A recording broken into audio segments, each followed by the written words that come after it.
Assalamualaikum dan salam sejahtera. Hari ini kumpulan kami akan membentangkan satu tajuk, pasaran monopoli. Pasaran monopoli merupakan salah satu daripada pasaran yang terletak dalam pasaran persaingan tidak sempurna, di mana harga sesuatu barangan ditentukan oleh pasaran itu sendiri. Contoh, firma monopoli yang terdapat di Malaysia adalah Tenaga Nasional Berhad, Telekom Malaysia Berhad, Pos Malaysia, Malaysia Airline System dan sebagainya.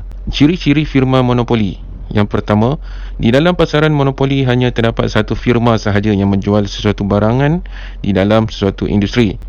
Sebagai contoh, di Malaysia, firma yang membekalkan tenaga elektrik kepada negara adalah Tenaga Nasional Berhad. Yang kedua, barang yang dikeluarkan oleh firma monopoli tidak dikeluarkan oleh firma lain. Sekali lagi, Tenaga Nasional Berhad merupakan satu-satunya firma yang membekalkan bekalan tenaga elektrik kepada negara. Yang ketiga, terdapat kesukaran untuk keluar masuk pasaran kerana terdapat halangan yang tertentu. Halangan-halangan tersebut adalah perlindungan undang-undang dan peraturan, hak cipta, kawalan ke atas bahan mentah yang terhad, kelebihan teknologi dan ekonomi skala. Yang keempat, firma monopoli ini juga mempunyai kuasa sepenuhnya dalam menentukan harga barangan atau perkhidmatan yang dijual. Yang kelima, firma monopoli ini tidak mementingkan periklanan untuk tujuan persaingan. Periklanan mungkin akan dijalankan untuk tujuan meningkatkan permintaan atau memaklumkan pelanggan berkenaan keluaran terbaru mereka.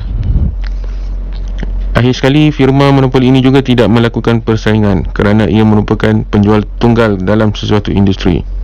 Faktor-faktor yang mewujudkan firma monopoli.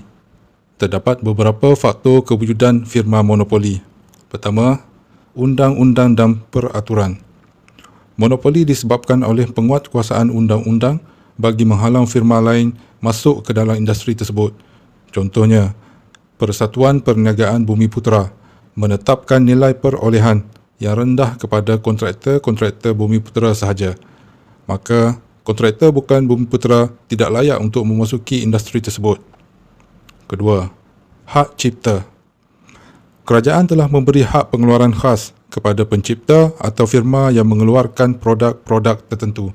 Contohnya, Dewan Bahasa dan Pustaka (DBP) yang diberi hak untuk mengeluarkan bahan penulisan atau buku. Jadi, kerajaan telah memberi perlindungan hak cipta supaya firma yang berkenaan sahaja dibenarkan mengeluarkan produk berkenaan. Ketiga, kawalan ke atas bahan mentah yang terhad. Firma monopoli mempunyai kawalan secara langsung ke atas bahan mentah yang terhad.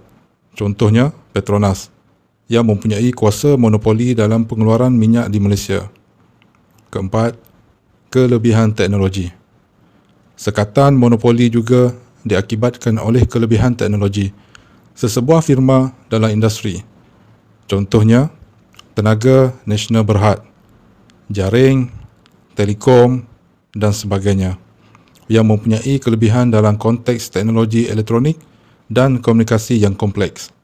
Maka adalah sukar bagi firma-firma baru untuk bersaing dengan firma sedia ada dalam industri. Kelima, ekonomi skala.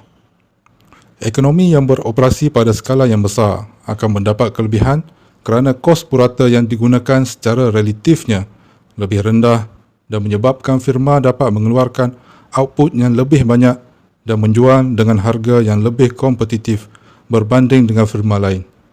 Keadaan sedemikian menyebabkan firma tersebut menjadi pemonopoli semula jadi kerana ia menggunakan faedah melalui perolehan keuntungan yang tinggi. Sekarang kita akan bincangkan kebaikan pasaran monopoli. Pertama, monopoli membolehkan firma mengalami kos penurunan apabila menghasilkan lebihan output, di mana pertambahan output akan menyebabkan kos per unitnya semakin rendah, sekaligus mengenakan harga yang lebih rendah kepada pengguna. Kedua, kebaikan diskriminasi harga, di mana pasaran monopoli mampu meluaskan pasaran dan mengurangkan jurang perbezaan pendapatan. Firma monopoli yang membahagikan pasaran kepada beberapa pasaran yang kecil akan dikenakan harga yang berbeza mengikut kemampuan mereka untuk membayar. Oleh yang demikian, pasaran tersebut dapat diperluas kerana semakin ramai pengguna yang mampu memperoleh barangan tersebut dan sekaligus dapat mengagihkan pendapatan dengan lebih serata. Ketiga, firma monopoli boleh menjalankan perkhidmatan awam dengan cekap, di mana firma monopoli dapat menguasai hampir keseluruhan pasaran dan dapat beroperasi dengan semakin cekap apabila tingkat outputnya bertambah. Jika wujudnya persaingan, maka wujudnya persaingan harga. Keadaan ini menyebabkan masyarakat perlu membayar perkhidmatan ini dengan harga yang lebih tinggi dan mungkin mewujudkan pembaziran kapasiti. Beberapa perkhidmatan awam seperti bekalan air dan elektrik hanya sesuai dijalankan oleh firma monopoli. Keempat, monopoli boleh menggalakkan perkembangan teknologi, di mana firma monopoli akan menjalankan penyelidikan dan pembangunan R&D atas keluaran produknya supaya dapat mempertahankan kuasa monopolinya dan meningkatkan keuntungannya. R&D akan memperkembangkan teknologi, mengurangkan kos pengeluaran, memperbaiki kualiti keluaran dan mewujudkan keluaran baru di pasaran. Ini secara tidak langsung juga meningkatkan kebajikan masyarakat melalui pilihan yang semakin banyak dan menikmati barang yang lebih baik kualitinya sejajar dengan teknologi terkini. Berikut ialah antara kelemahan pasaran monopoli. Yang pertama, penetapan harga. Disebabkan firma monopoli merupakan pengeluar tunggal, firma-firma tersebut mampu menetapkan harga mengikut kehendak mereka. Sikap segelintir peniaga yang mementingkan keuntungan semata-mata, yang bertindak memanipulasi dan menaikkan harga barang adalah antara punca kenaikan harga barang.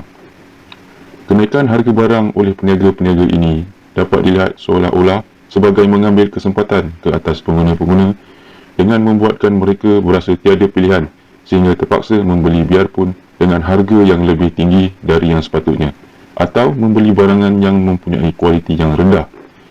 Perkara sebegini sangat membimbangkan masa depan kepenggunaan negara.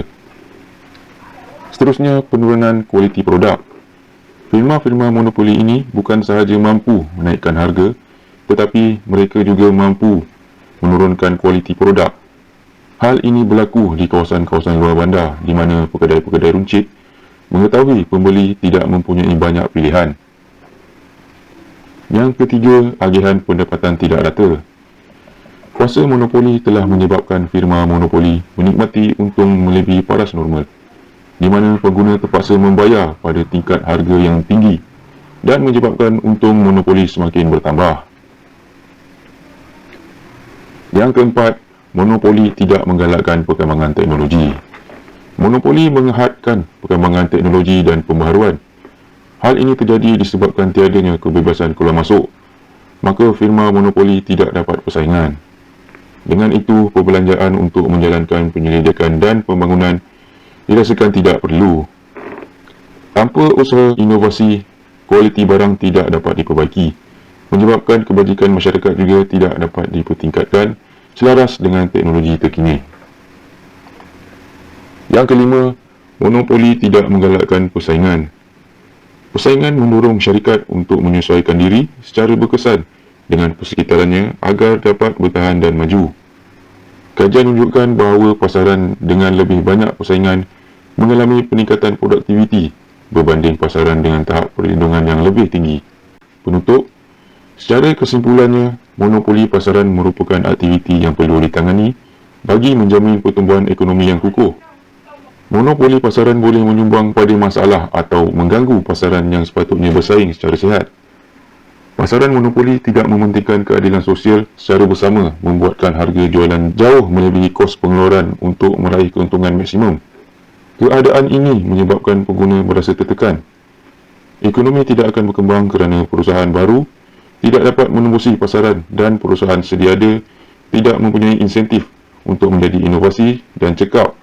Keadaan itu semestinya akan memberi impak negatif ke atas kesejahteraan hidup masyarakat kerana pengguna terpaksa membeli dengan harga yang lebih tinggi dan tidak mempunyai pilihan untuk mendapatkan perkhidmatan atau barangan dengan harga yang munasabah.